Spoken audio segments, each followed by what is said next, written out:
I love the word ingenuity, which I think takes that sense of creativity and gives it some focus and purpose. And, you know, technology's been an extraordinary Trojan horse for all this. I mean, it's given us some, don't get me wrong, it's given us some fabulous tools for doing this stuff with, but it's given us an excuse to think differently. And I think what's happened is, back in the, you know, I'm very old, you know, but back when all this started, the struggle was, could you make the technology do anything useful at all? Now you can actually do anything you like with it. So the much harder question we all face is, what would you like to do? I remember showing some of the very early children's digital video work to the BBC, and they said, this is fabulous, we could broadcast this today. I said, why don't you? And now they've got a channel, you know, by children, for children. I showed children's work to BAFTA, you know, the wonderful BAFTA awards. As of this week, you can now go onto the BAFTA website, make your own video, send it in, and if it's good enough, you'll be walking down the red carpet, you know, just behind Nicole Kidman, ahead of Russell Crowe, to collect your BAFTA. You know, any kid in the country.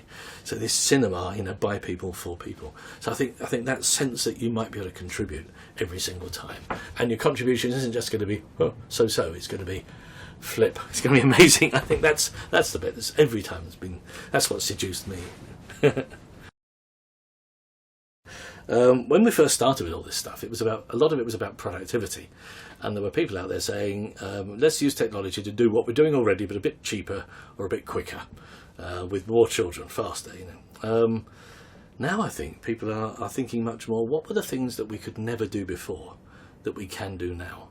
And I think suddenly, you know, certainly in the last 5 years, I've seen teachers' imagination, children's imagination, parents just light up with, I never realised you could do that, you know. And I've seen children doing dance and drama, you know, all around the world, and swapping their videos with each other so they can add a little bit of their cultural specificity to it. I've seen children properly having a voice on the design of their schools. I've seen children who've been written off by the system because they were dyslexic re-emerging because they've got fabulous imaginations. I've seen teachers who've gone right through their career. I was in a school the other day. The teacher was saying, I'm supposed to retire, but I've asked him if I can stay on because this is such fun, I don't want to miss a minute of it. You know, no, we wouldn't have dreamt of that 5 years ago. You know, I've seen people dream their dreams and actually deliver on them. You know, children, teachers, parents, schools, regions. And it's the most electrifying time. This is just the beginning. You know, we've just got to the point when we can choose what to do. Think what the next 20 years is going to be like. Golly gosh.